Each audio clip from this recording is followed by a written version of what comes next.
The one and only Botticelli. Botticelli and Raphael, shirts and trousers. मेरे प्रिय 140 करोड़ परिवारजन,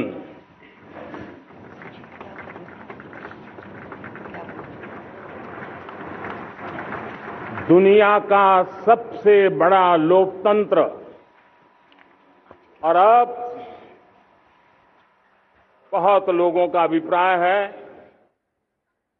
कि जनसंख्या की दृष्टि से भी हम विश्व में नंबर 1 पर है। इतना बड़ा विशाल देश,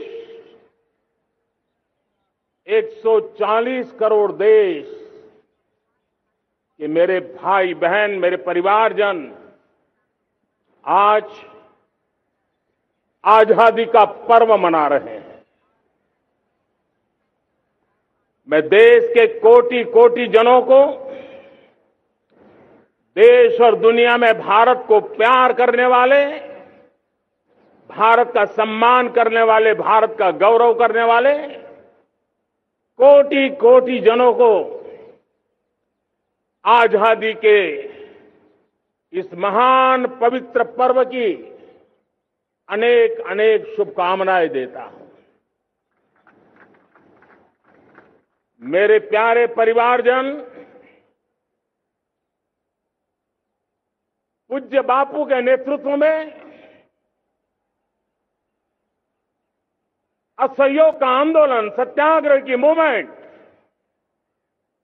और भगत सिंह, सुखदेव, राजगुरु जैसे अनगिनत वीरों का बलिदान, उस पीढ़ी में शायद ही कोई व्यक्ति होगा जिसने देश की आजादी में अपना योगदान न दिया हो।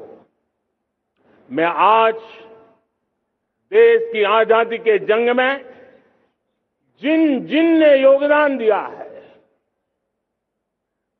बलिदान दिए हैं, त्याग किया है, तपस्या की है, उन सबको आदरपूर्वक नमन करता हूं, उनका अभिनंदन करता हूं। आज 15 अगस्त महान क्रांतिकारी और अध्यात्म जीवन के ऋषितुल्य प्रणेता श्री अरबिंदो की 150वीं जयंती पूर्ण हो रही है। ये वर्ष स्वामी दयानंद सरस्वती के 150वीं जयंती का वर्ष है। ये वर्ष रानी दुर्गावती के 500वीं जन्मशती का बहुत ही पवित्र अवसर है, जो पूरा देश बड़े धामधूम से मनाने वाला है। ये वर्ष मीराबाई, भक्ति योग की सिरमौर मीराबाई के 525 वर्ष का भी ये पावन पर्व है।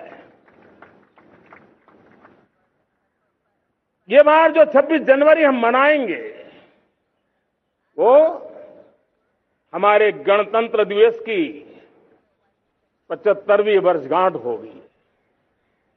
अनेक प्रकार से अनेक अवसर, अनेक संभावनाएं राष्ट्र निर्माण में जुटे रहने के लिए पल पल नई प्रेरणा, पल पल नई चेतना, पल पल सपने, पल पल संकल्प, शायद इससे बड़ा कोई अवसर नहीं हो सकता। मेरे प्यारे परिवारजन, इस बार प्राकृतिक आपदा ने देश के अनेक हिस्सों में अकल्पनीय संकट पैदा किए।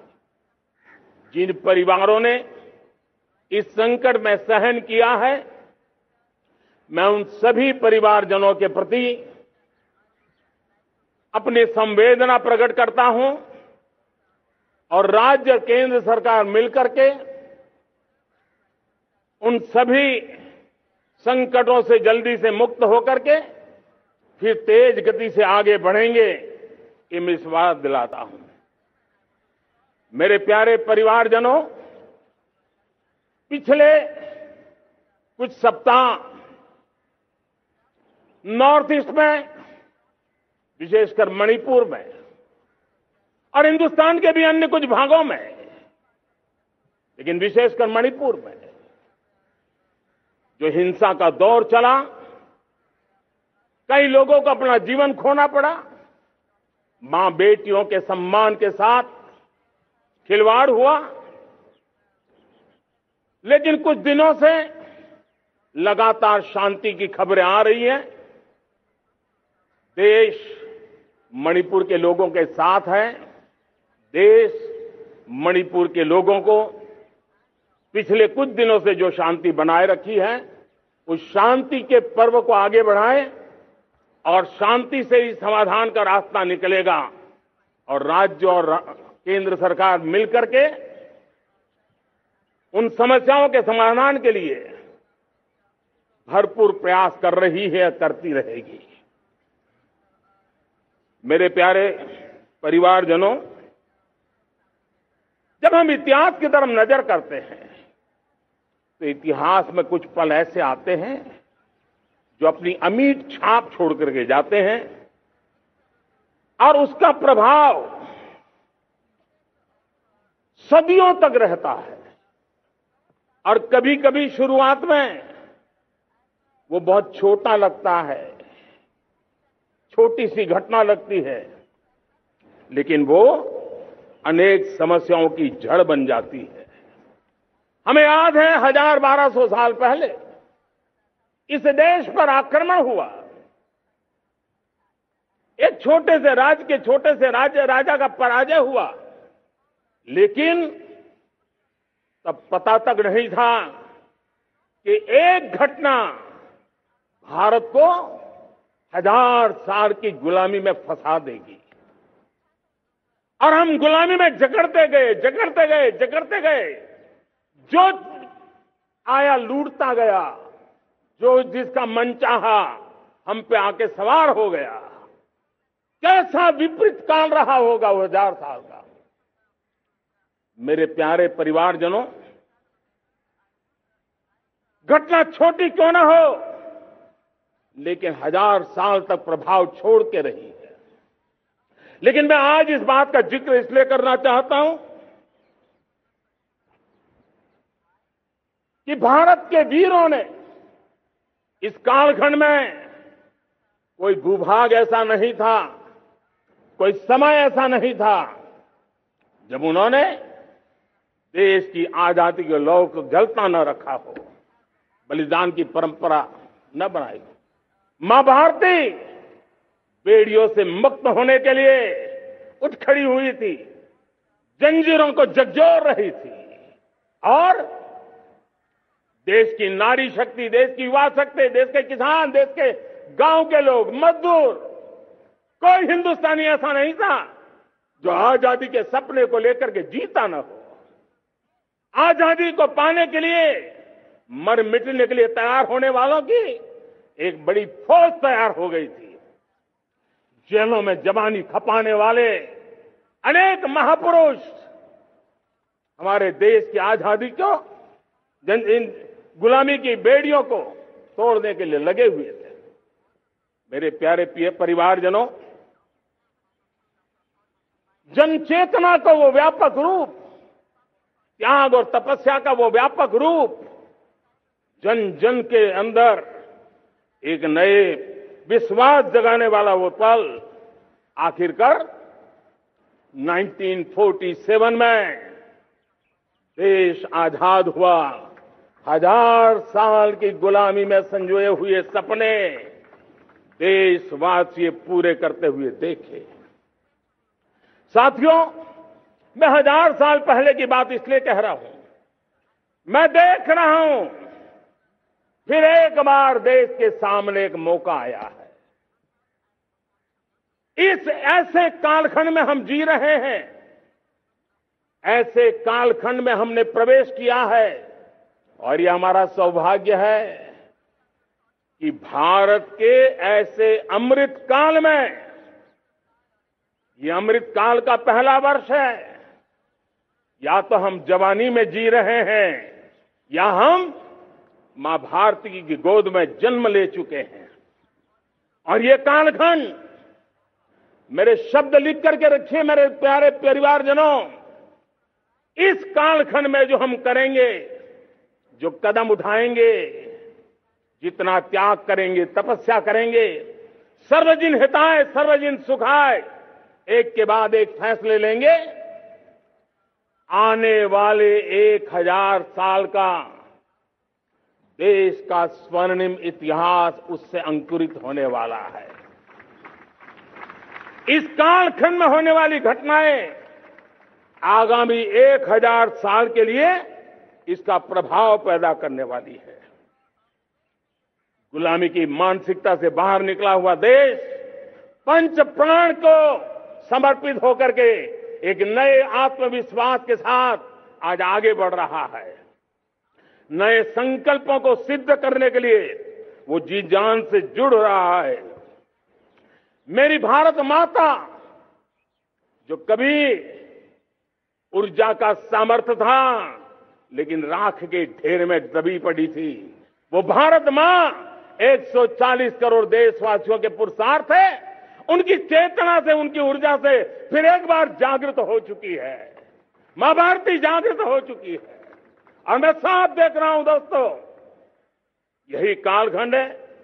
पिछले 9-10 साल हमने अनुभव किया है, विश्व भर में भारत की चेतना के प्रति, भारत के सामर्थ्य प्रति एक नया आकर्षण, नया विश्वास, नई आशा पैदा हुई है।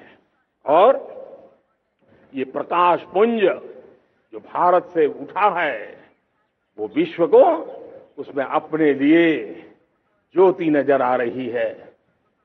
विश्व को एक नया विश्वास पैदा हो रहा है। हमारा सौभाग्य है, कुछ ऐसी चीजें हमारे पास हैं जो हमारे पूर्वजों ने हमें विरासत में दी है और वर्तमान कालखंड ने गढ़ी है। आज हमारे पास डेमोग्राफी है, आज हमारे पास डेमोक्रेसी है, आज हमारे पास डायवर्सिटी है। डेमोग्राफी, डेमोक्रेसी और डायवर्सिटी की ये त्रिवेणी भारत के हर सपने को साकार करने का सामर्थ्य रखती। आज पूरे विश्व में वहां देशों की उम्र ढल रही है, ढलाव पर है, तब भारत यौवन की तरफ ऊर्जावान होकर के बढ़ रहा है।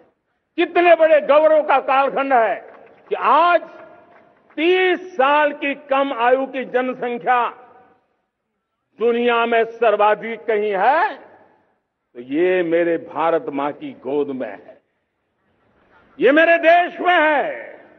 और 30 साल से कम उम्र की नौजवान हो मेरे देश के पास हो, कोटि कोटि भुजाएं हो, कोटि कोटि मस्तिष्क हो, कोटि कोटि सपने, कोटि कोटि संकल्प हो, तो भाइयों बहनों, मेरे प्रिय परिवारजनों, हम इच्छित परिणाम प्राप्त करके रह सकते हैं। मेरे प्यारे परिवारजनों, देश का भाग्य ऐसी घटनाएं बदल देती है, यह सामर्थ्य देश के भाग्य को बदल देता है। भारत 1000 साल की गुलामी और आने वाले 1000 साल के भव्य भारत के बीच में पड़ाव पर हम खड़े हैं, एक ऐसी संधि पर खड़े हैं और इसलिए अब हमें न रुकना है न दुविधा में जीना है। मेरे प्यारे प्रिय परिवारजनों, हमें खोई हुई उस विरासत का गर्व करते हुए, खोई हुई समृद्धि को प्राप्त करते हुए, हमें फिर एक बार, और ये बात मान के चले, हम जो भी करेंगे, हम जो भी कदम उठाएंगे, हम जो भी फैसला लेंगे वो अगले 1000 साल तक अपनी दिशा निर्धारित करने वाला है, भारत के भाग्य को लिखने वाला है। मैं आज मेरे देश के नौजवानों को, मेरे देश की बेटे बेटियों को ये जरूर कहना चाहूंगा, जो सौभाग्य आज मेरे युवाओं को मिला है, ऐसा सौभाग्य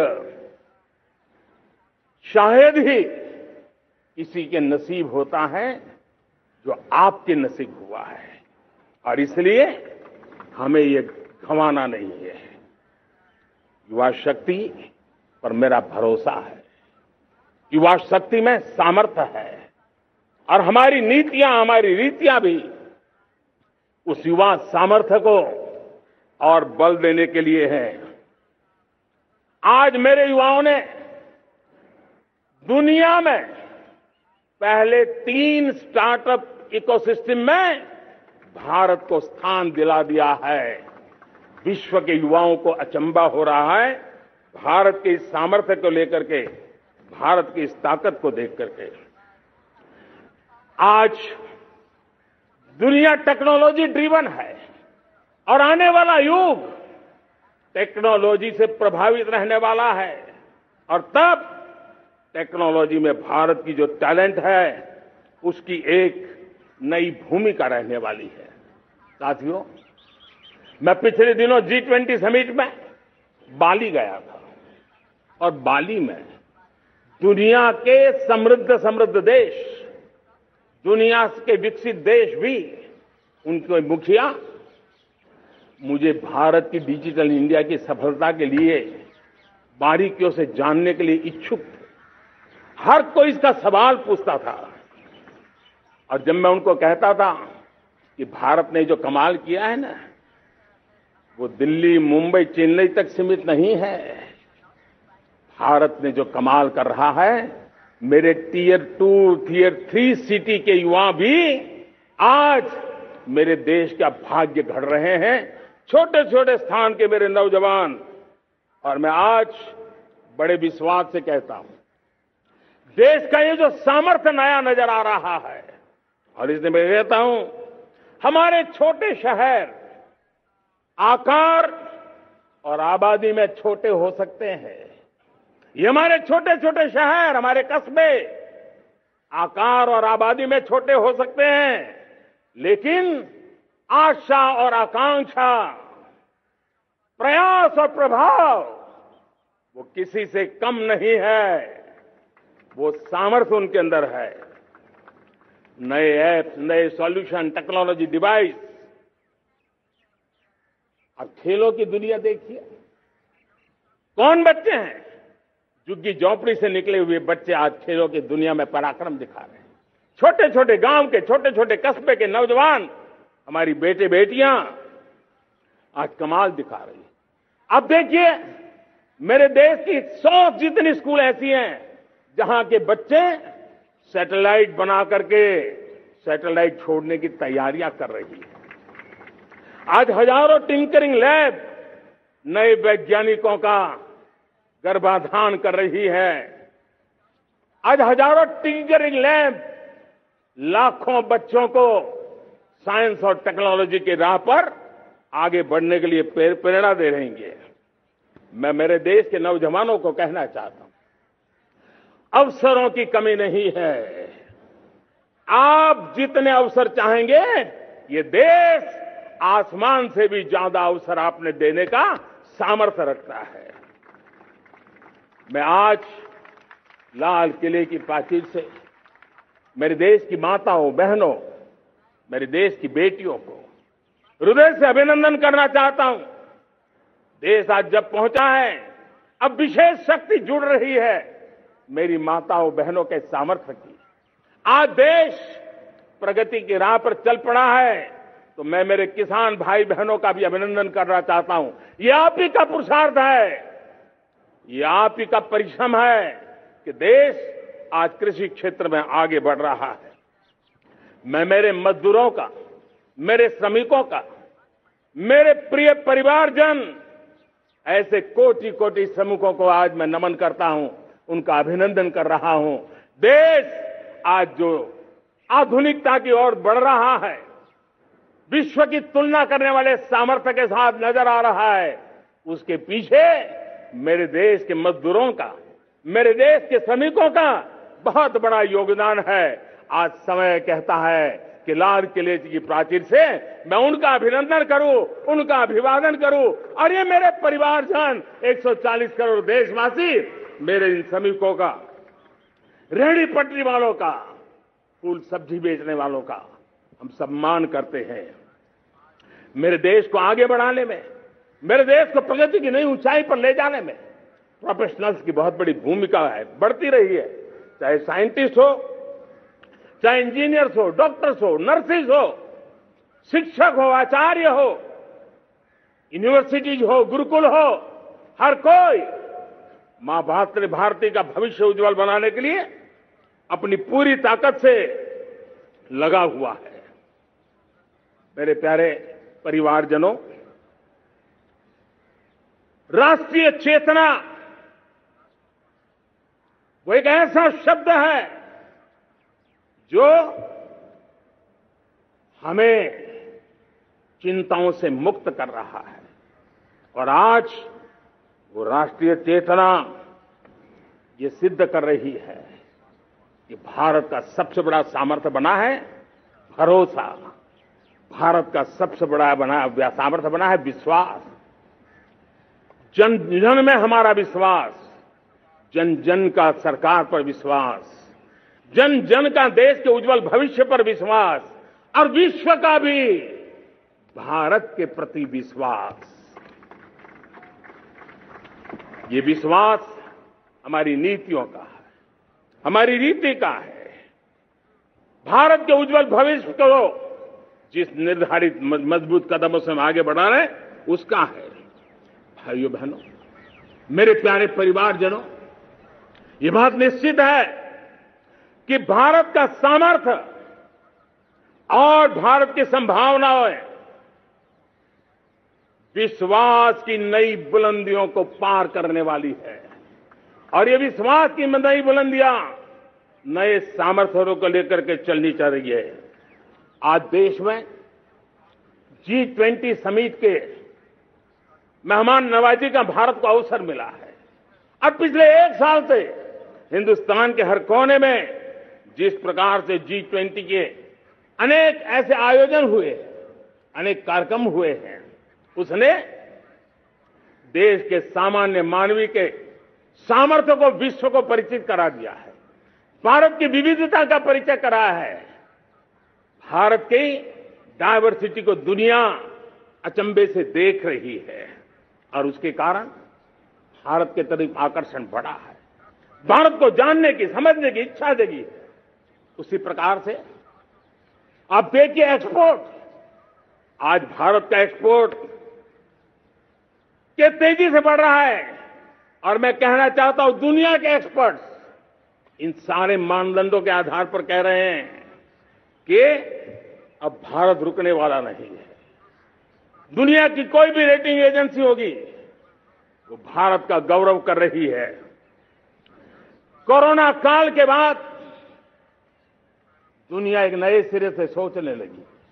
और मैं विश्वास से देख रहा हूं कि जिस प्रकार से द्वितीय महायुद्ध के बाद, द्वितीय विश्व युद्ध के बाद दुनिया ने एक नया वर्ल्ड ऑर्डर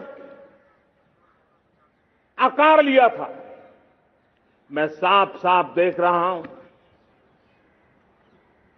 कि कोरोना के बाद एक नया विश्व ऑर्डर, एक नया ग्लोबल ऑर्डर, एक नया जियोपॉलिटिकल इक्वेशन, ये बहुत तेजी से आगे बढ़ रहा है। जियोपॉलिटिकल इक्वेशन की सारे व्याख्याएं बदल रही है, परिभाषाएं बदल रही है। और मेरे प्यारे परिवारजनों, आप गौरव करेंगे। बदलते हुए विश्व को शेप देने में आज मेरे 140 करोड़ देशवासियों आपका सामर्थ्य नजर आ रहा है। आप निर्णायक मोड़ पर खड़े हैं और कोरोना काल में भारत ने जिस प्रकार से देश को आगे बढ़ाया, दुनिया ने हमारे सामर्थ्य को देखा है। जब दुनिया के सप्लाई चेन तहस नहस हो गई थी, बड़ी बड़ी अर्थव्यवस्थाओं पर दबाव था, उस समय भी हमने कहा था हमें विश्व का विकास देखना है तो मानव केंद्रीय होना चाहिए, मानवीय संवेदनाओं से भरा हुआ होना चाहिए और तब जाकर के समस्याओं का सही समाधान निकालेंगे।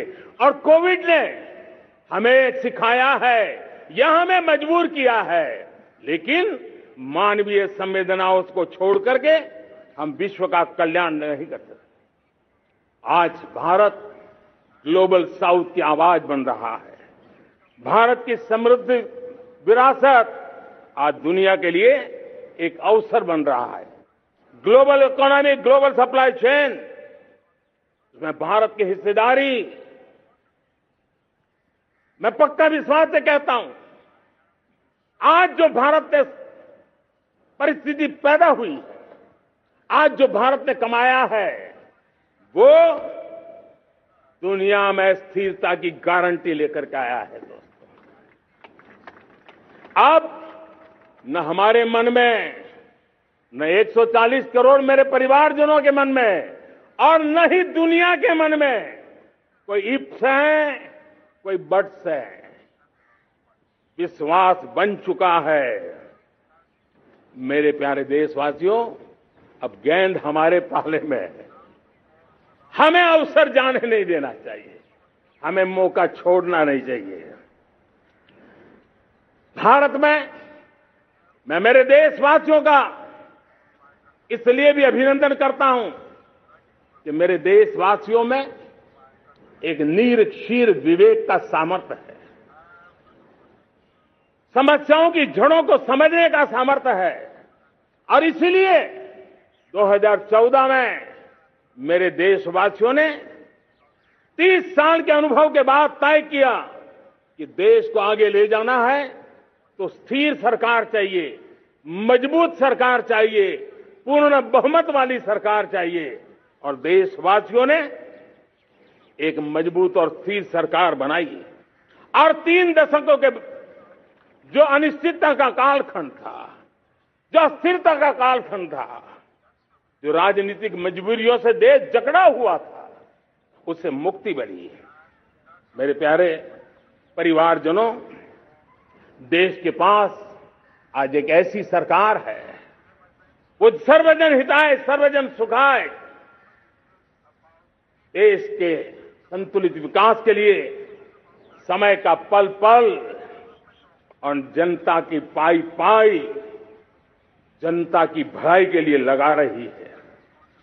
और मेरी सरकार, मेरे देशवासियों का मन एक बात से जुड़ा हुआ है। हमारे हर निर्णय, हमारे हर दिशा, उसका एक ही मानदंड है, नेशन फर्स्ट, राष्ट्र प्रथम। और राष्ट्र प्रथम यही दूरगामी परिणाम, सकारात्मक परिणाम पैदा करने वाला है। देश में बड़े स्तर पर काम हो रहा है। और लेकिन मैं कहना चाहूंगा, 2014 में आपने एक मजबूत सरकार बनाई और मैं कहता हूं 2014 में और 2019 में आपने एक सरकार फॉर्म की तो मोदी में रिफॉर्म करने की हिम्मत आई। आपने ऐसी सरकार फॉर्म की कि मोदी को रिफॉर्म की हिम्मत आई। और जब मोदी ने एक के बाद एक रिफॉर्म किए तो मेरे ब्यूरोक्रेसी के लोग, मेरे लाखों हाथ पैर जो हिंदुस्तान के कोने कोने में सरकार के हिस्से के रूप में काम कर रहे हैं, उन्होंने ब्यूरोक्रेसी ने ट्रांसफॉर्म करने के लिए, परफॉर्म करने की जिम्मेवारी बखूबी निभाई और उन्होंने परफॉर्म करके दिखाया और जनता जनार्दन जुड़ गई तो वो ट्रांसफॉर्म होता भी नजर आ रहा है। और इसलिए रिफॉर्म, परफॉर्म, ट्रांसफॉर्म, ये कालखंड अब भारत के भविष्य को गढ़ रहा है। और हमारी सोच देश की उस ताकतों को बढ़ावा देने पर है जो आने वाले 1000 साल की नींव को मजबूत करने वाले हैं। दुनिया को युवा शक्ति की जरूरत है, युवा स्किल की जरूरत है। हमने अलग स्किल मिनिस्ट्री बनाई, वो भारत की आवश्यकताओं को तो पूरी करेगी, वो दुनिया की आवश्यकताओं को पूरी करने का भी सामर्थ्य रखेगी। हमने जल शक्ति मंत्रालय बनाया। मंत्रालय की बनाने की रचना को भी अगर कोई एनालिसिस करेगा ना, तो इस सरकार के मन मस्तिष्क को बड़े अच्छे ढंग से आप समझ पाएंगे। हमने जल शक्ति मंत्रालय बनाया। ये जल शक्ति मंत्रालय हमारे देश के एक एक देशवासियों को पीने का शुद्ध पानी पहुंचे, पर्यावरण की रक्षा के लिए पानी के प्रति संवेदनशील व्यवस्थाएं विकसित हो, उस पर हम बल रहे हैं। हमारे देश में कोरोना के बाद दुनिया देख रही है होलिस्टिक हेल्थ केयर, ये समय की मांग है। हमने अलग आयुष मंत्रालय बनाया और योग और आयुष आज दुनिया में अपना परचम लहरा रहे हैं। हमने दुनिया को हमारे कमिटमेंट के कारण विश्व का हमारे प्रति ध्यान गया है। अगर हम ही हमारे इस सामर्थ्य को नकार देंगे तो फिर दुनिया कैसे स्वीकार करेगी। लेकिन जब मंत्रालय बना तो दुनिया को भी उसका मूल्य समझ में आया। मत्स्य पालन, हमारा इतना बड़ा समुद्री तट, हमारे कोटि कोटि मछुआरे भाई बहन, उनका कल्याण भी हमारे दिलों में है।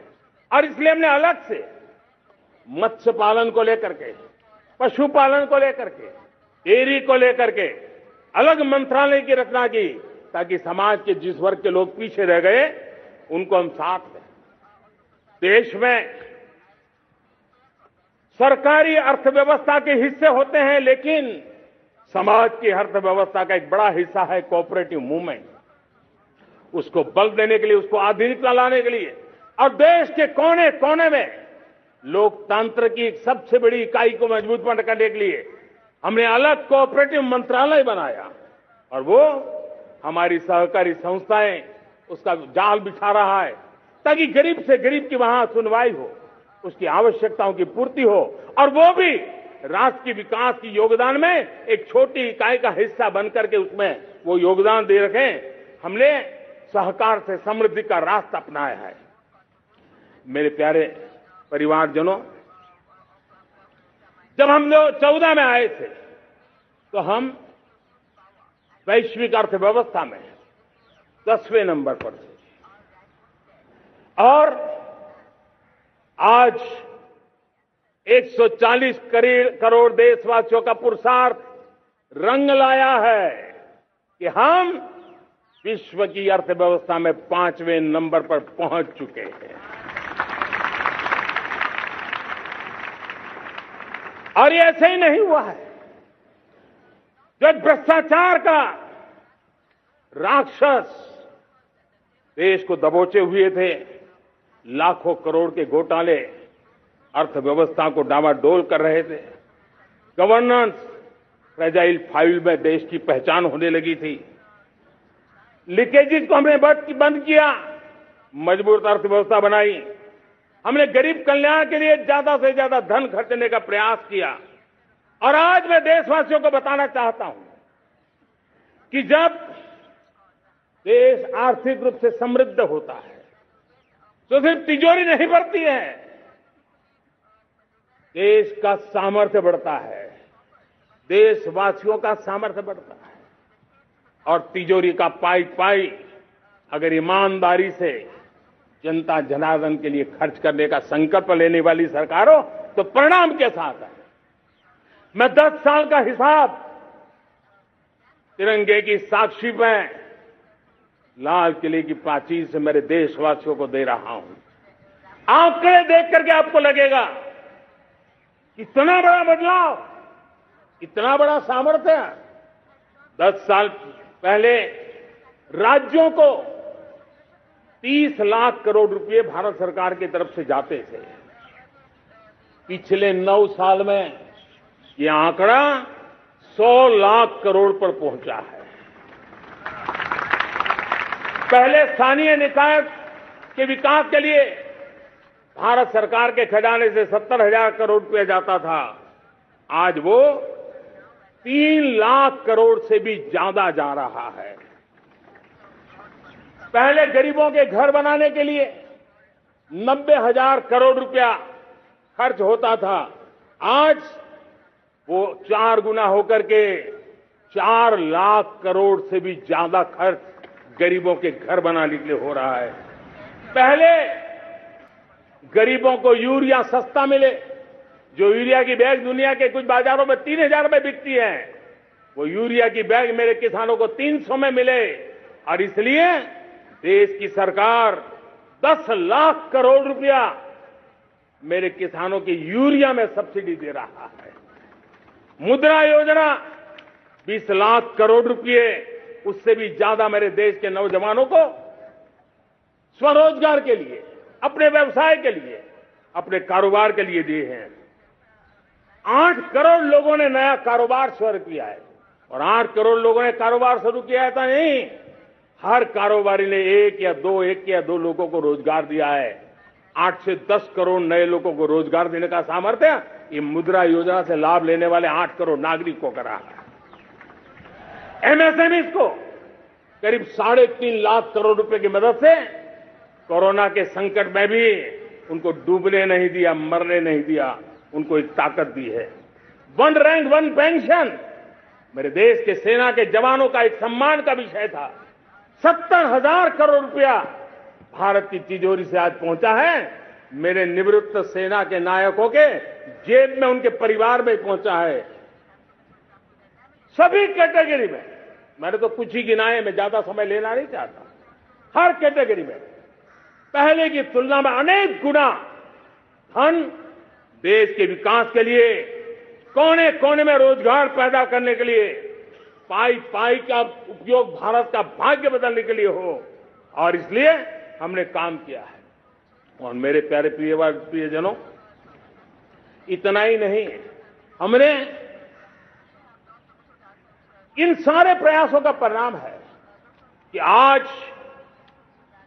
5 साल के मेरे कार्यकाल में, 5 साल के कार्यकाल में, 5 साल में 13.5 करोड़ मेरे गरीब भाई बहन गरीबी की जंजीरों को तोड़ करके नियो मिडिल क्लास के रूप में बाहर आए हैं। जीवन का इससे बड़ा कोई संतोष नहीं होता। मेरे प्यारे प्रिय परिवारजनों, और जब 13.5 करोड़ लोग गरीबी की इस मुसीबतों से बाहर निकलते हैं, तो कैसी कैसी योजनाएं उनको मदद दी है। उनको आवास योजना का लाभ मिलना, पीएम स्वनिधि से 50,000 करोड़ रुपया रेहड़ी पटरी वालों तक पहुंचाया है।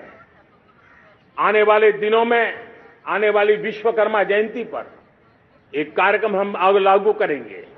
इस विश्वकर्मा जयंती पर हम करीब 13-15 हजार करोड़ रुपया से, जो परंपरागत कौशल्य से रहने वाले लोग, जो औजार से और अपने हाथ से काम करने वाला वर्ग है, ज्यादातर ओबीसी समुदाय से, हमारे सुथार हो, हमारे सोनार हो, हमारे राजमिस्त्री हो, हमारे कपड़े धोने वाले काम करने वाले लोग हो, हमारे बाल काटने वाले भाई बहन परिवार हो, ऐसे लोगों को एक नई ताकत देने के लिए हम आने वाले महीने में विश्वकर्मा जयंती पर विश्वकर्मा योजना लॉन्च करेंगे और करीब 13-15 हजार करोड़ से उसका प्रारंभ करेंगे।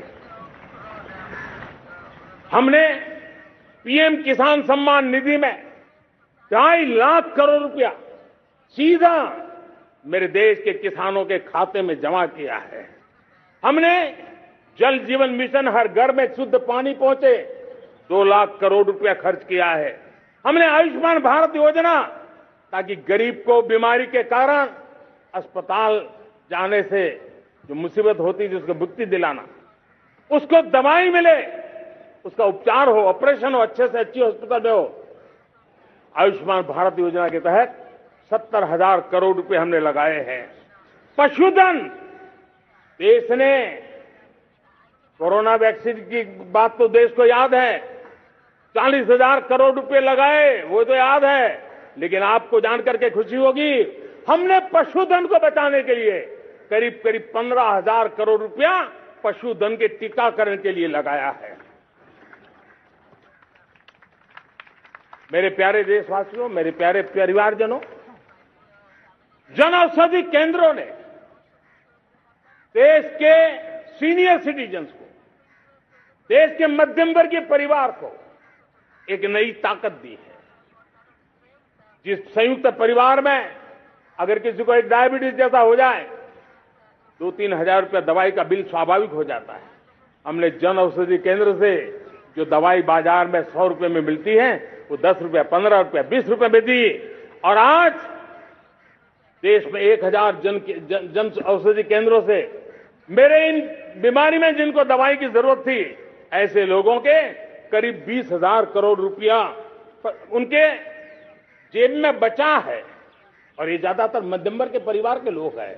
लेकिन आज उसकी सफलता को देखते हुए मैं देशवासियों को कहना चाहता हूं, जैसे हम एक विश्वकर्मा योजना लेकर के समाज के उस वर्ग को छूने वाले हैं, अब देश में 10,000 जन औषधि केंद्र से हम 25,000 जन औषधि केंद्र का लक्ष्य लेकर के आने वाले दिनों में काम करने वाले हैं। मेरे प्यारे परिवारजनों, जब देश में गरीबी कम होती है तो देश की मध्यम वर्ग की ताकत बहुत बढ़ती है। और अगर दुनिया में, और मैं आपको विश्वास दिलाता हूं, आने वाले 5 साल में मोदी का गारंटी है, देश पहले 3 वैश्विक इकोनॉमी में अपना जगह ले लेगा। ये पक्का जगह ले लेगा। आज जो 13.5 करोड़ गरीबी से बाहर आए हुए लोग हैं, वो एक प्रकार से मध्यम वर्ग की ताकत बन जाते हैं। जब गरीब की खरीद शक्ति बढ़ती है तो मध्यम वर्ग की व्यापार शक्ति बढ़ती है। जब गांव की खरीद शक्ति बढ़ती है तब कस्बे और शहर की आर्थिक व्यवस्था और तेज गति से दौड़ती है। और यही इंटरकनेक्टेड हमारा अर्थचक्र होता है। हम उसको बल देकर के आगे चलना चाहते हैं। मेरे प्यारे परिवारजनों, शहर के अंदर जो कमजोर लोग रहते हैं, बिना घर को मुसीबत रहती है, मध्यम वर्ग के परिवार अपना खुद का घर का सपना देख रहे हैं, हम उसके लिए भी आने वाले कुछ सालों के लिए एक योजना लेकर के आ रहे हैं।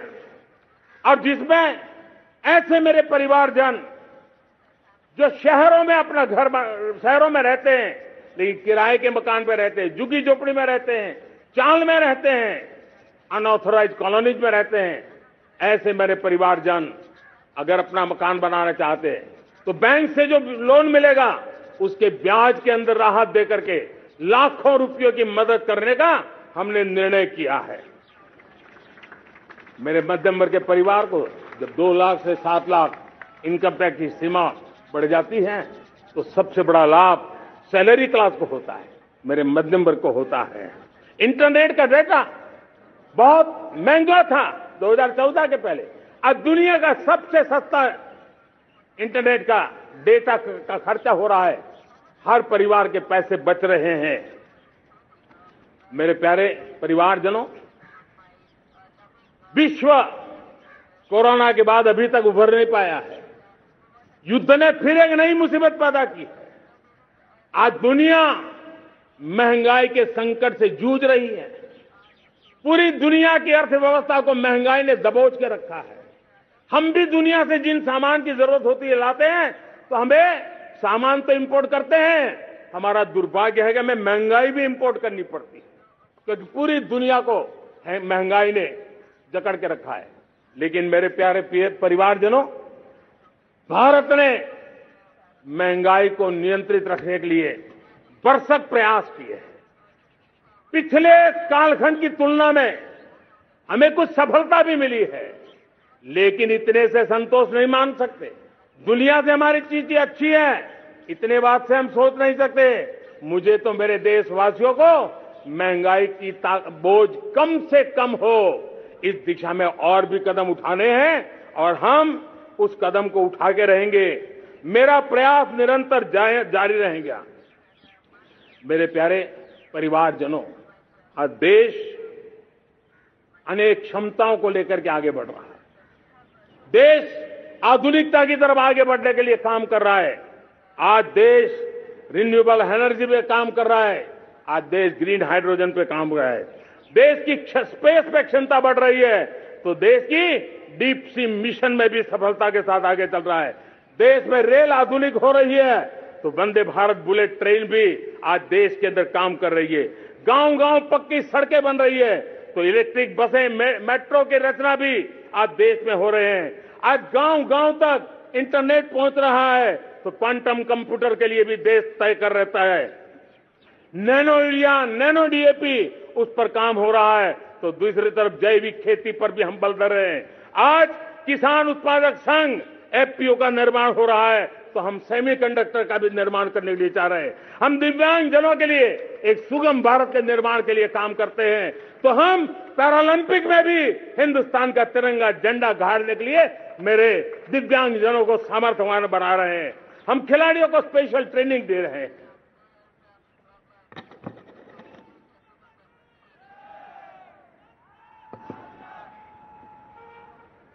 आज भारत पुरानी सोच, पुराने ढर्रे को छोड़ करके लक्ष्यों को तय करके लक्ष्यों को प्राप्त करने की दिशा से चल रहा है। और जब मैं कहता हूं ना कि जिसका शिलान्यास हमारी सरकार करती है, उसका उद्घाटन भी हमारे कालखंड में करते हैं। इन दिनों जो मैं शिलान्यास कर रहा हूं ना, आप लिख के रखिए, उसके उद्घाटन भी आप सबने मेरे नसीब में ही छोड़े हुए हैं। हमारी कार्य संस्कृति बड़ा सोचना, दूर का सोचना, सर्वजन हिताय सर्वजन सुखाय सोचना, यह हमारी कार्यशैली रही है। और सोच से भी ज्यादा, संकल्प से भी ज्यादा हासिल कैसे करना, इस ऊर्जा के साथ हम काम करते हैं। हमने आजादी के काल अमृत महोत्सव में 75,000 अमृत सरोवर बनाने का संकल्प किया था। उस समय हमने हर जिले में 75 अमृत सरोवर बनाना संकल्प किया था। करीब 50-55 हजार अमृत सरोवर की कल्पना की थी, लेकिन आज करीब 75,000 अमृत सरोवर का काम निर्माण हो रहा है। ये अपने आप में बहुत बड़ा काम हो रहा है। जनशक्ति और जल शक्ति की ताकत भारत के पर्यावरण की रक्षा में भी काम आने वाली है। 18,000 गांवों तक बिजली पहुंचाना, जनधन बैंक खाते खोलना, बेटियों के लिए शौचालय बनाना, सारे टारगेट समय के पहले पूरी शक्ति से पूरे करेगा। और जब भारत ठान लेता है तो उसे पूरा करके रहता है। ये हमारा ट्रैक रिकॉर्ड कहता है। 200 करोड़ वैक्सीनेशन का काम, दुनिया हमें जब पूछती है 200 करोड़ सुनती है, उनकी आंखें फट जाती है। इतना बड़ा काम ये मेरे देश के आंगनवाड़ी वर्कर, हमारी आशा वर्कर, हमारी हेल्थ वर्कर, उन्होंने करके दिखाया। यह मेरे देश का सामर्थ्य है। 5G को रोल आउट किया, दुनिया में सबसे तेज गति से 5G रोल आउट करने वाला मेरा देश है। 700 से अधिक जिलों तक अब पहुंच चुके हैं और अब 6G की भी तैयारी कर रहे हैं। हमने टास्क फोर्स बना दिया है। रिन्यूएबल एनर्जी, हम टारगेट से पहले चले हैं। हमने रिन्यूएबल एनर्जी 2030 का जो टारगेट तय किया था, 21-22 में इसको पूरा कर दिया। हमने इथेनॉल में 20% ब्लेंडिंग की बात कही थी, वो भी हमने समय से 5 साल पहले पूरा कर दिया। हमने $500 बिलियन के एक्सपोर्ट की बात की थी, वो भी समय के पहले $500 बिलियन से ज्यादा कर दिया। हमने तय किया, जो हमारे देश में 25 साल से चर्चा हो रही थी कि देश में नई संसद बने, पार्लियामेंट का कोई सत्र ऐसा नहीं था नई संसद के। ये मोदी है, समय के पहले नई संसद बना करके रख दिया। मेरे प्यारे भाई बहनों, ये काम करने वाली सरकार है, निर्धारित लक्ष्यों को पार करने वाली सरकार है। ये नया भारत है, ये आत्मविश्वास से भरा हुआ भारत है, ये संकल्पों को चरितार्थ करने के लिए जी जान से जुटा हुआ भारत है। और इसलिए ये भारत न रुकता है, ये भारत न थकता है, ये भारत न हाँफता है और न ही ये भारत हारता है। और इसलिए मेरे प्यारे परिवारजनों, आर्थिक शक्ति बढ़ी है तो हमारी सामरिक शक्ति को भी एक नई ताकत मिली है। हमारी सीमाएं पहले से अधिक सुरक्षित हुई है और मेरे सीमा पर बैठे हुए मेरे जवान जो देश की सीमाओं की रक्षा कर रहे हैं और मेरे देश की आंतरिक सुरक्षा के संभालने वाले यूनिफॉर्म फोर्सेस, मैं आजादी के इस पावन पर्व पर उनको भी अनेक अनेक बधाई देते हुए मेरी बात को आगे बढ़ाता हूं। सेना का अधिकरण हो, हमारी सेना युवा बने, हमारी सेना बैटल के लिए रेडी, युद्ध योग्य बने, इसलिए निरंतर रिफॉर्म का काम आज हमारी सेना में हो रहा है। मेरे प्यारे परिवारजनों, आए दिन हम लोग सुना करते थे, यहां बम धमाका हुआ, वहां बम धमाका हुआ, हर जगह पे लिखा हुआ रहता था कि इस बैग को मत छूना, अनाउंसमेंट होते रहते थे। आज देश सुरक्षा की अनुभूति कर रहा है और जब सुरक्षा होती है, शांति होती है, तो प्रगति के नए अरमान हम पूरे कर सकते हैं। उसको लिए सीरियल बम धमाके का जमाना बीती हुई बात हो गई है। निर्दोषों के जो मौत होते थे तो बीते हुए कल की बात हो गई है। आज देश में आतंकी हमलों में भारी कमी आई है। नक्सल प्रभावित क्षेत्रों में भी बहुत बड़ा बदलाव आया है, बहुत बड़ा परिवर्तन का एक वातावरण बना है। मेरे प्यारे परिवारजनों, प्रगति के हर चीज में, लेकिन जब 2047 हम एक विकसित भारत का सपना लेकर के चल रहे हैं तब, और वो सपना नहीं, 140 करोड़ देशवासियों का संकल्प है और उस संकल्प को सिद्ध करने के लिए परिश्रम की पराकाष्ठा भी है। और उसकी सबसे बड़ी ताकत होती है वो राष्ट्रीय चरित्र होता है। दुनिया में जिन जिन देशों ने प्रगति की है, दुनिया में जो जो देश संकटों से वो पार करके निकले हैं, उसमें हर चीज के साथ साथ एक महत्वपूर्ण कैटलिक एजेंट रहा है, वो राष्ट्रीय चरित्र रहा है। और हमें राष्ट्रीय चरित्र के लिए और बल देते हुए हमें आगे बढ़ना होगा। हमारा देश, हमारा राष्ट्रीय चरित्र ओजस्वी हो, तेजस्वी हो, पुरुषार्थी हो, पराक्रमी हो, प्रखर हो, ये हम सबका सामूहिक दायित्व है। और आने वाले 25 साल हम एक ही मंत्र को लेकर चले कि हमारे राष्ट्रीय चरित्र के सिरमौर होना चाहिए एकता का संदेश। भारत की एकता को जीना, भारत की एकता को आंच आए, न ऐसी मेरी भाषा होगी, न ऐसा मेरा कोई कदम होगा। हर पल देश को जोड़ने का प्रयास मेरी तरफ से भी होता रहेगा। भारत की एकता हमें सामर्थ्य देती है। उत्तर हो, दक्षिण हो, पूरब हो, पश्चिम हो, गांव हो, शहर हो, पुरुष हो, नारी हो, हम सब ने एकता के भाव के साथ और विविधता भरे देश में एकता का सामर्थ्य होता है। और दूसरी महत्व की बात मैं देख रहा हूं, अगर 2047 में हमें हमारे देश को विकसित भारत के रूप में देखना है तो हमें श्रेष्ठ भारत के मंत्र को जीना होगा, हमें चरितार्थ करना होगा। अब हमारे प्रोडक्शन में, मैंने 2014 में कहा था जीरो डिफेक्ट, जीरो इफेक्ट। दुनिया के किसी भी टेबल पर मेक इन इंडिया चीज हो तो दुनिया को विश्वास होना चाहिए, इससे बेहतर दुनिया में कुछ नहीं हो सकता है। ये अल्टीमेट होगा। हमारी हर चीज, हमारी सर्विसेज होगी तो श्रेष्ठ होगी, हमारे शब्द की ताकत होगी तो श्रेष्ठ होगी, हमारी संस्थाएं होगी तो श्रेष्ठ होगी, हमारी निर्णय प्रक्रियाएं होगी तो श्रेष्ठ होगी। ये श्रेष्ठता का भाव लेकर के हमें चलना होगा। तीसरी बात है, देश में आगे बढ़ाने के लिए एक अतिरिक्त शक्ति का सामर्थ्य भारत को आगे ले जाने वाला है, और वो है विमेन लेड डेवलपमेंट। आज भारत गर्व से कह सकता है कि दुनिया में नागरिक उड्डयन में अगर किसी एक देश में सबसे ज्यादा विमेन पायलट है तो मेरे देश में है। आज चंद्रयान की गति हो, मून मिशन की बात हो, मेरी विमेन साइंटिस्ट उसका नेतृत्व कर रहे हैं। आज विमेन सेल्फ हेल्प ग्रुप हो, मेरी 2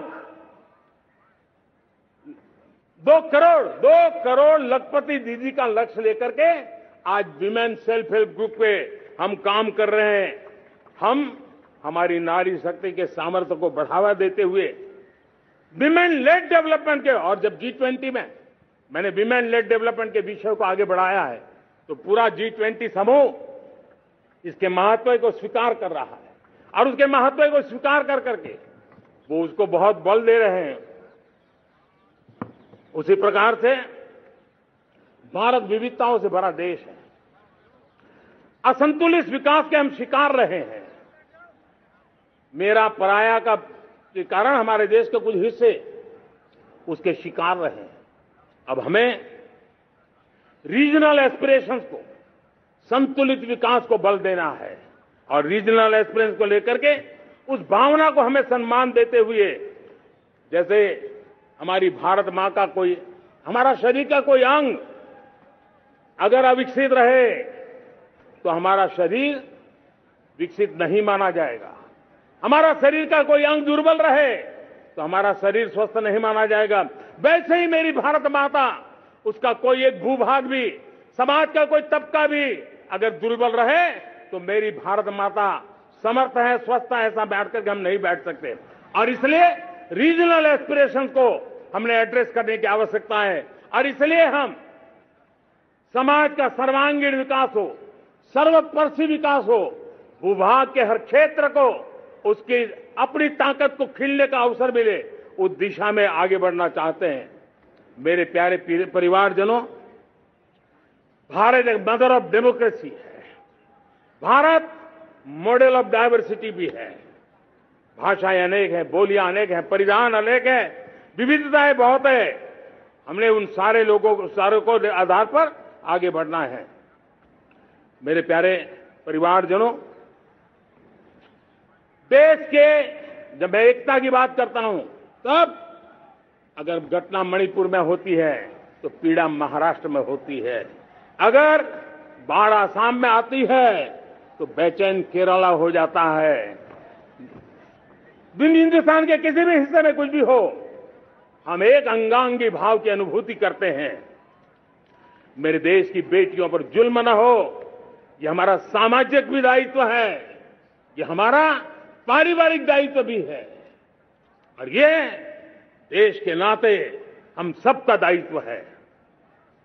आज जब अफगानिस्तान से गुरु ग्रंथ साहब के स्वरूप को लाते हैं तो पूरा देश गौरव की अनुभूति करता है।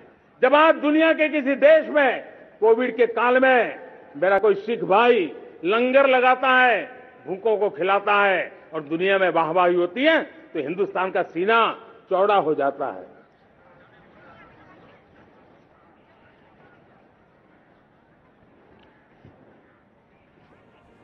मेरे प्यारे परिवारजनों, हमारे लिए जब नारी सम्मान की बात करते हैं, मुझे अभी एक देश में दौरा कर रहा था, तो वहां एक बहुत ही सीनियर मिनिस्टर, उसने मुझे एक सवाल पूछा। उसने कहा, आपके यहां बेटियां साइंस और इंजीनियरिंग के विषयों की पढ़ाई करती हैं क्या? उसमें क्या था? मैंने उनको कहा, आज मेरे देश में लड़कों से ज्यादा बेटियां आज स्टेम यानी साइंस, टेक्नोलॉजी, इंजीनियरिंग और मैथ, अधिकतम भाग मेरी बेटियां ले रही है। तो उनके लिए अचरज था। ये सामर्थ्य आज हमारे देश का देख रहा है। मेरे प्यारे परिवारजनों, आज 10 करोड़ महिलाएं विमेन सेल्फ हेल्प में जुड़ी हुई है। और विमेन सेल्फ हेल्प ग्रुप के साथ आप गांव में जाएंगे तो आपको बैंक वाली दीदी मिलेगी, आपको आंगनवाड़ी वाली दीदी मिलेगी, आपको दवाई देने वाली दीदी मिलेगी। और अब मेरा सपना है 2 करोड़ लखपति दीदी बनाने का, गांव में 2 करोड़ लखपति दीदी। और इसके लिए एक नया अभिगम भेजा। साइंस और टेक्नोलॉजी, हमारे गांव की महिलाओं का भी सामर्थ्य देखता हूं मैं, और इसलिए हम एक नई योजना सोच रहे हैं कि हमारे एग्रीकल्चर सेक्टर में टेक्नोलॉजी आए, एग्रीटेक को बल मिले। इसलिए विमेन सेल्फ हेल्प ग्रुप की बहनों को हम ट्रेनिंग देंगे, ड्रोन चलाने की, ड्रोन रिपेयरिंग की हम ट्रेनिंग देंगे, और हजारों ऐसे विमेन सेल्फ हेल्प ग्रुप को भारत सरकार ड्रोन देगी, ट्रेनिंग देगी, और हमारे एग्रीकल्चर के काम में ड्रोन की सेवाएं उपलब्ध हो। इसके लिए हम शुरुआत करेंगे। प्रारंभ हम 15,000 विमेन सेल्फ हेल्प ग्रुप के द्वारा ये ड्रोन की उड़ान का हम आरंभ कर रहे हैं। मुझे विश्वास है कि इसके कारण हमारे परिवारजनों का, मेरे प्यारे परिवारजनों, आज देश आधुनिकता की तरफ बढ़ रहा है। हाईवे हो, रेलवे हो, एयरवे हो, हाईवेज हो, इंफॉर्मेशन वेज, वाटरवेज हो, कोई क्षेत्र ऐसा नहीं है जिस क्षेत्र को आगे बढ़ाने की दिशा में आज देश काम न करता हो। पिछले 9 वर्ष में तटीय क्षेत्रों में हमने, आदिवासी क्षेत्र में, हमारे पहाड़ी क्षेत्र में विकास को बहुत बढ़ दिया है। हमने पर्वतमाला, भारतमाला ऐसी योजनाओं के द्वारा समाज के उस वर्ग को हमने बल दिया है। हमने गैस की पाइपलाइन से हमारे पूर्वी भारत को जोड़ने का काम किया है। हमने अस्पतालों की संख्या बढ़ाई है, हमने डॉक्टर की सीटें बढ़ाई है ताकि हमारे बच्चे डॉक्टर बनने का सपना पूरा कर सके। हमने मातृभाषा में पढ़ाने पर बल दिया है, अब मातृभाषा में वो पढ़ाई कर सके उस दिशा में। और मैं भारत के सुप्रीम कोर्ट का भी धन्यवाद करता हूं कि भारत की सुप्रीम कोर्ट ने कहा है कि आप जो जजमेंट देंगे उसका जो ऑपरेटिव पार्ट होगा वो जो अदालत में आया है उसकी भाषा में उसको उपलब्ध होगा। मातृभाषा का महात्म्य आज बढ़ रहा है। मेरे प्यारे भाई परिवारजनों, आज तक हमारे देश के जो बॉर्डर विलेज हैं, हमने वाइब्रेंट बॉर्डर विलेज का एक कार्यक्रम शुरू किया है। और वाइब्रेंट बॉर्डर विलेज अब तक इसके लिए कहा जाता था देश का आखिरी गांव। हमने उस पूरी सोच को बदला है, वो देश का आखिरी गांव नहीं है। सीमा पर जो नजर आ रहा है वो मेरे देश का पहला गांव है। अगर सूरज उगता है पूरब में तो उस तरफ के गांव में पहली सूरज की किरण आती है। अगर सूरज ढलता है तो इस तरफ के गांव में आखिरी किरण उसका लाभ मिलता है। ये मेरे पहले गांव है और मुझे खुशी है कि आज मेरे इस कार्यक्रम के विशेष मेहमान, ये जो पहले गांव है, सीमावर्ती गांव है, उसके 600 प्रधान आज इस लाल किले की प्राचीर के इस महत्वपूर्ण कार्यक्रम का हिस्सा बनने के लिए आए। पहली बार वो इतनी दूर तक आए हैं, नए संकल्प और सामर्थ्य के साथ जुड़ने के लिए आया है। मेरे प्यारे परिवारजनों, हमने संतुलित विकास के लिए एस्पिरेशनल डिस्ट्रिक्ट, एस्पिरेशनल ब्लॉक की कल्पना की और आज उसके सुखद परिणाम मिल रहे हैं। आज राज्य के जो नॉर्मल पैरामीटर्स हैं, जो एस्पिरेशनल डिस्ट्रिक्ट कभी बहुत पीछे थे, वो आज राज्य में भी अच्छा करने लग गए हैं। और मुझे विश्वास है कि आने वाले दिनों में ये हमारे आकांक्षी जिले, हमारे आकांक्षी बॉल अवश्य आगे बढ़ेंगे। जैसे मैंने कहा था, भारत का चरित्र की चर्चा कर रहा था, तो मैंने पहला कहा था भारत की एकता, दूसरा कहा था भारत श्रेष्ठता की तरफ बल दें, तीसरा कहा था विमेन लेड डेवलपमेंट की मैंने बात कही थी। और मैं आज एक बात और कहना चाहता हूं कि हम जैसे रीजनल एस्पिरेशन मैंने चौथी बात कही थी, पांचवी महत्व की बात और भारत ने उस दिशा में ध्यान, और वो है हमारा राष्ट्रीय चरित्र विश्व मंगल के लिए सोचने वाला होना चाहिए। हमें देश को इतना मजबूत बनाना है जो विश्व मंगल के लिए भी अपनी भूमिका अदा करे। और आज कोरोना के बाद मैं देख रहा हूं जिस प्रकार से संकट की घड़ी में देश ने दुनिया की मदद की, उसका परिणाम है कि आज दुनिया में हमारा देश एक विश्व मित्र के रूप में, विश्व का अटूट साथी के रूप में आज मेरे देश की पहचान बनी है। हमें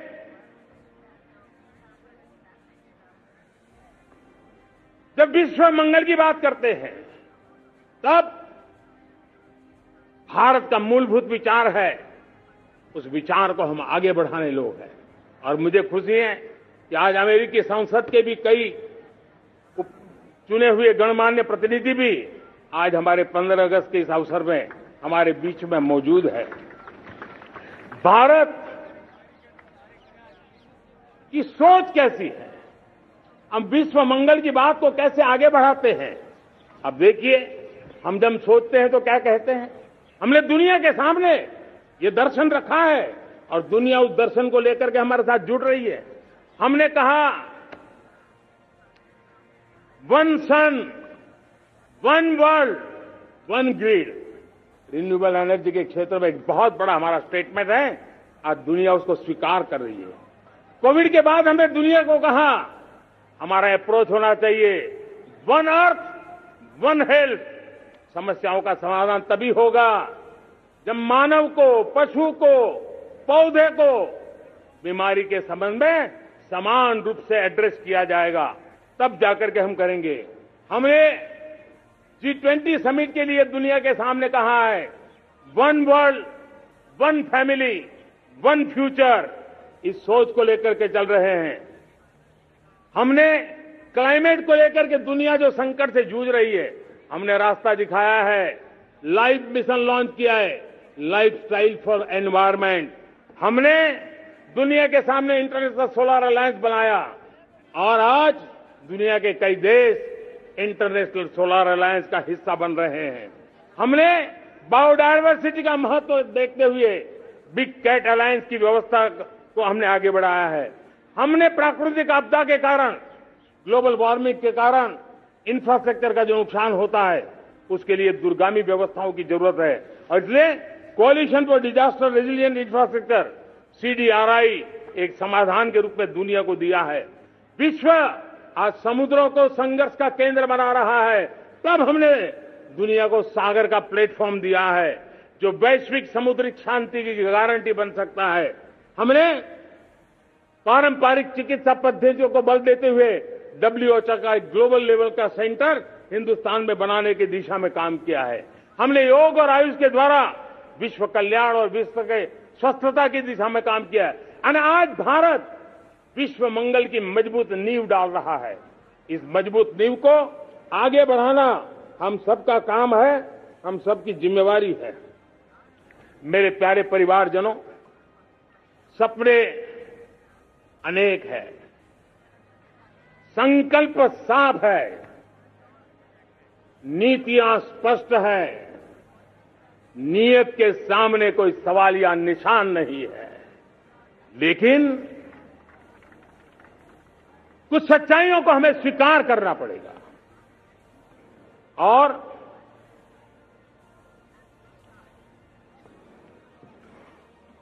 उसके समाधान के लिए मेरे प्रिय परिवारजनों, मैं आज लाल किले से आपकी मदद मांगने आया हूं। मैं लाल किले से आपके आशीर्वाद मांगने आया हूं, क्योंकि पिछले सालों मैंने देश को जो समझा है, देश की आवश्यकताओं को जो मैंने परखा है, और अनुभव के आधार पर मैं कह रहा हूं कि आज गंभीरतापूर्वक उन चीजों को हमें लेना होगा। आजादी के अमृतकाल में 2047 में जब देश आजादी के 100 साल मनाएगा, उस समय दुनिया में भारत का तिरंगा झंडा विकसित भारत का तिरंगा झंडा होना चाहिए।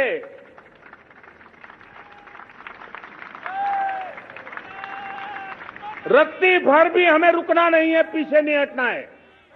और इसके लिए शुचिता, पारदर्शिता और निष्पक्षता, ये पहली मजबूती की जरूरत है। हमें उस मजबूती को जितना ज्यादा खाद पानी दे सकते हैं, संस्थाओं के माध्यम से दे सकते हैं, नागरिक के नाते दे सकते हैं, परिवार के नाते दे सकते हैं, ये हमारा सामूहिक दायित्व होना चाहिए। और इसलिए पिछले 75 साल का इतिहास देखिए, भारत के सामर्थ्य में कोई कमी नहीं थी। अरे जो देश कभी सोना की चिड़िया कहा जाता था, वो देश क्यों न फिर से उस सामर्थ्य को लेकर के खड़ा हो सकता है। मेरा अटूट विश्वास है साथियों, मेरे प्रिय परिवारजनों, मेरा अखंड अटूट एक निष्ठ विश्वास है कि 2047 में जब देश आजादी के 100 साल मनाएगा, मेरा देश विकसित भारत बन के रहेगा। और ये मैं मेरे देश के सामर्थ्य के आधार पर कह रहा हूं, मेरे उपलब्ध संसाधनों के आधार पर कह रहा हूं, और सबसे ज्यादा 30 से कम आयु वाली मेरी युवा शक्ति के भरोसे कह रहा हूं, मेरी माताओं बहनों के सामर्थ्य के भरोसे कह रहा हूं। लेकिन उसके सामने अगर कोई रुकावट है, कुछ विकृतियां पिछले 75 साल में ऐसे घर कर गई है, हमारी समाज व्यवस्था का ऐसा हिस्सा बन गई है कि कभी कभी तो हम आंख भी बंद कर देते हैं। अब आंख बंद करने का समय नहीं है। अगर सपनों को सिद्ध करना है, संकल्प को पार करना है, तो हमें ये आंख मिचौली बंद करके, आंख में आंख मिला करके 3 बुराइयों से लड़ना बहुत समय की मांग है। हमारे देश की सारी समस्याओं की जड़ में भ्रष्टाचार ने दिमक की तरह देश की सारी व्यवस्थाओं को, देश के सामर्थ्य को पूरी तरह नोच लिया है। भ्रष्टाचार से मुक्ति, भ्रष्टाचार के खिलाफ जंग हर इकाई में, हर क्षेत्र में। और मैं देशवासियों, मेरे प्रिय परिवारजनों, ये मोदी के जीवन का कमिटमेंट है। ये मेरे व्यक्तित्व का एक कमिटमेंट है कि मैं भ्रष्टाचार के खिलाफ लड़ाई लड़ता रहूंगा। दूसरा, हमारे देश को नोच लिया है परिवारवाद ने। इस परिवारवाद ने देश को जिस प्रकार से जकड़ के रखा है, उसने देश के लोगों का हक छीना है। और तीसरी बुराई तुष्टीकरण की है। ये तुष्टीकरण में भी देश के मूलभूत चिंतन को, देश के सर्व समावेशक हमारे राष्ट्रीय चरित्र को दाग लगा दिए हैं, तहस नहस कर दिया है इन लोगों ने। और इसलिए मेरे प्यारे देशवासियों, इसलिए मेरे प्यारे परिवारजनों, हमें इन 3 बुराइयों के खिलाफ पूरे सामर्थ्य के साथ लड़ना है। भ्रष्टाचार, परिवारवाद, तुष्टीकरण, ये चुनौतियां हमारे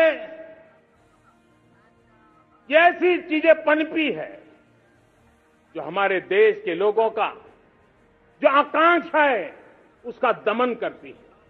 हमारे देश के कुछ लोगों के पास जो छोटा मोटा सामर्थ्य है उसका शोषण करती है। ये ऐसी चीजें हैं जो हमारे लोगों की आशा आकांक्षाओं को सवाल या निशान में गाड़ देती है। हमारे गरीब हो, हमारे दलित हो, हमारे पिछड़े हो, हमारे पसमानदा हो, हमारे आदिवासी भाई बहन हो, हमारी माताएं बहनें हो, हमने सबने उनके हकों के लिए इन 3 बुराइयों से मुक्ति पानी है। हमें भ्रष्टाचार के खिलाफ एक नफरत का माहौल बनाना है। जैसे गंदगी हमें नफरत पैदा करती है ना मन में, गंदगी पसंद नहीं है, ये सार्वजनिक जीवन की इससे बड़ी कोई गंदगी नहीं हो सकती। और इसलिए हमारे स्वच्छता अभियान को एक नया मोड़ ये भी देना है कि हमें भ्रष्टाचार से मुक्ति पानी है। सरकार टेक्नोलॉजी से भ्रष्टाचार की मुक्ति के लिए बहुत प्रयास कर रही है। आपको जानकर के हैरानी होगी, इस देश में पिछले 9 साल में एक काम मैंने ऐसे किया, आंकड़ा सुनोगे तो लोग कहेंगे मोदी ऐसा करता है। जैसे 10 करोड़ लोग करीब करीब जो गलत फायदा उठाते थे वो मैंने रोक दिया। तो आप में से कोई कहेगा आपने लोगों से अन्याय कर दिया। जी नहीं, ये 10 करोड़ कौन लोग थे? ये 10 करोड़ वो लोग थे जिनका जन्म ही नहीं हुआ था और उनके नाम पर उनके विडो हो जाते थे, वो वृद्ध हो जाते थे, वो दिव्यांग हो जाते थे, फायदे लिए जाते थे।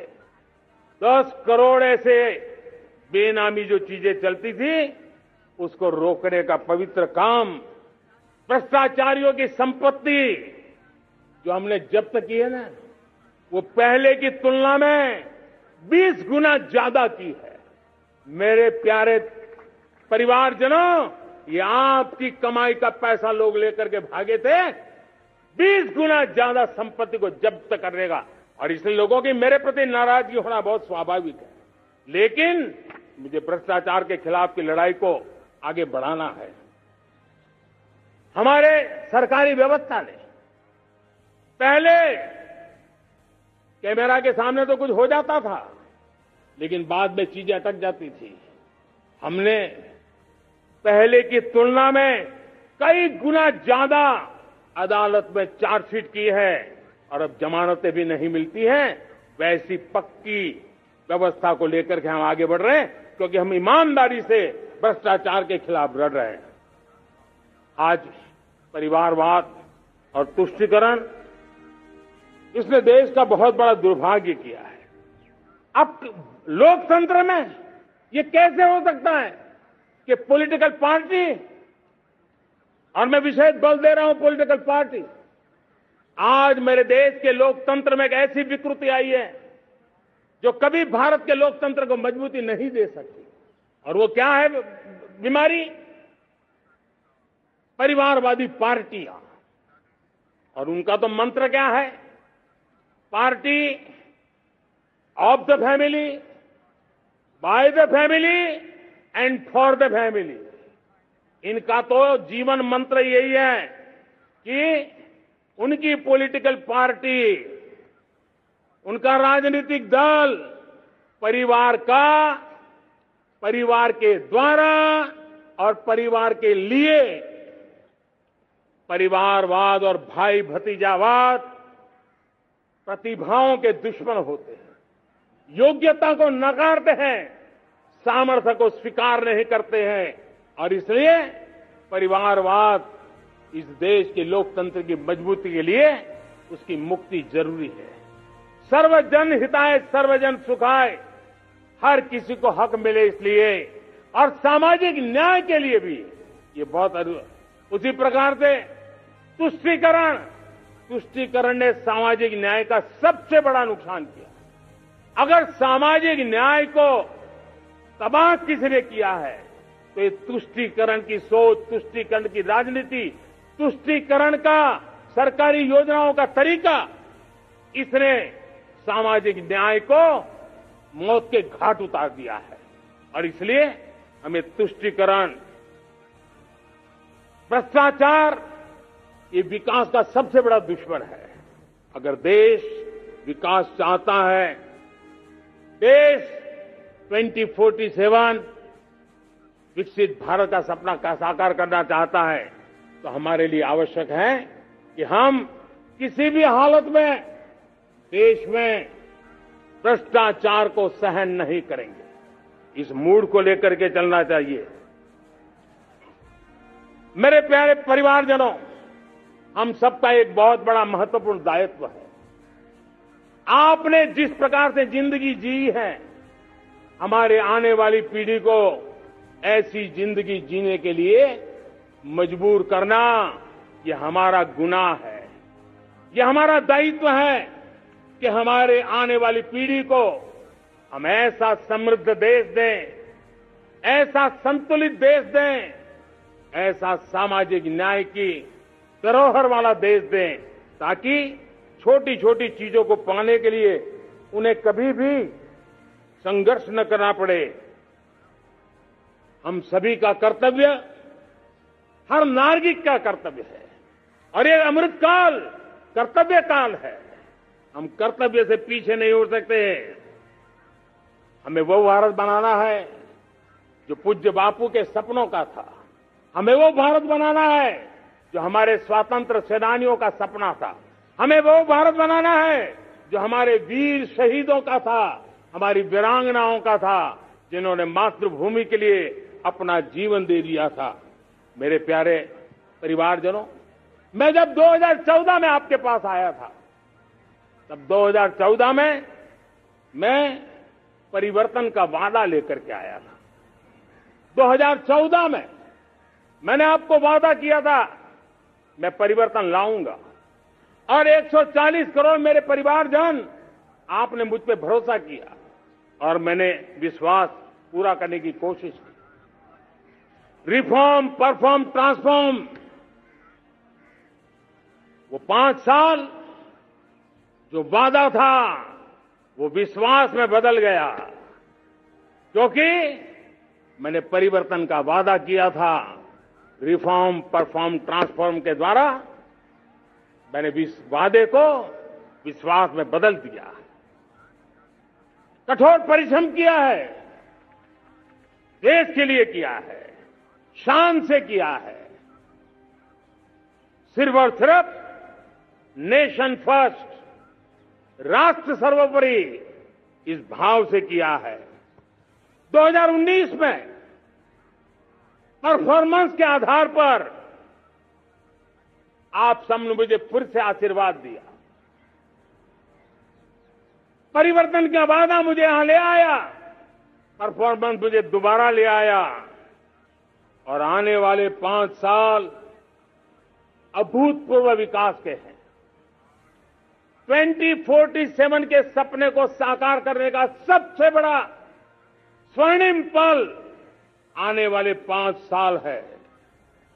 और अगली बार 15 अगस्त को इसी लाल किले से मैं आपको देश की उपलब्धियां, आपके सामर्थ्य, आपके संकल्प, उसमें हुई प्रगति, उसकी जो सफलता है, उसके गौरवगान, उससे भी अधिक आत्मविश्वास के सामने, आपके सामने मैं प्रस्तुत करूंगा। मेरे प्यारे प्रियजनों, मेरे परिवारजनों, मैं आप में से आता हूं, मैं आपके बीच से निकला हूं, मैं आपके लिए जीता हूं। अगर मुझे सपना भी आता है तो आपके लिए आता है। अगर मैं पसीना भी बहाता हूं तो आपके लिए बहाता हूं, क्योंकि इसलिए नहीं कि आपने मुझे दायित्व दिया है, मैं इसलिए कर रहा हूं कि आप मेरे परिवारजन हैं, और आपके परिवार के सदस्य के नाते मैं आपके किसी दुख को देख नहीं सकता हूं, मैं आपके सपनों को चूर चूर होते नहीं देख सकता हूं, मैं आपके संकल्प को सिद्धि तक ले जाने के लिए आपका एक साथी बन करके, आपका एक सेवक बन करके, आपके साथ जुड़े रहने का, आपके साथ जीने का, आपके लिए जूझने का मैं संकल्प लेकर के चला हुआ इंसान हूं। और मुझे विश्वास है, हमारे पूर्वजों ने आजादी के लिए जो जंग लड़ा था, जो सपने देखे थे, वो सपने हमारे साथ है। आजादी के जंग में जिन्होंने बलिदान दिया था, उनके आशीर्वाद हमारे साथ है और 140 करोड़ देशवासियों को एक ऐसा अवसर आया है। ये अवसर हमारे लिए एक बहुत बड़ा संबल लेकर के आया और इसलिए मेरे प्यारे प्रियजनों, आज जब मैं अमृतकाल में आपके साथ बात कर रहा हूं, ये अमृतकाल का पहला वर्ष है। ये अमृतकाल के पहले वर्ष पर जब मैं आपसे बात कर रहा हूं तो मैं आपको पूरे विश्वास से कहना चाहता हूं, चलता चलाता काल चक्र, चलता चलाता काल चक्र, अमृत काल का भाल चक्र, चलता चलाता काल चक्र, अमृत काल का भाल चक्र, सबके सपने, सबके सपने, अपने सपने, सबके सपने, अपने सपने, पनपे सपने सारे। பார்ட்டி வேர்னாலும் ஐ ப்ரிஃபர் போட்டிசலி. எங்க இருந்தாலும் நம்ம ஸ்டாரா தெரியணும் இல்லையா? வெரைட்டியான கலர்ஸ், நியூ டிசைன்ஸ், அதுக்கு மேல star look. The one and only Botticelli. Botticelli and Raphael, shirts and trousers.